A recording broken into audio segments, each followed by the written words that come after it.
ઘરનું અજવાળું છે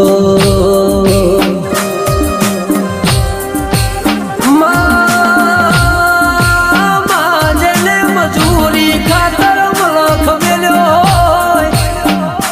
એ જેને ઘરની જવાબદારી ખાતર ભણતર મેલ્યું હોય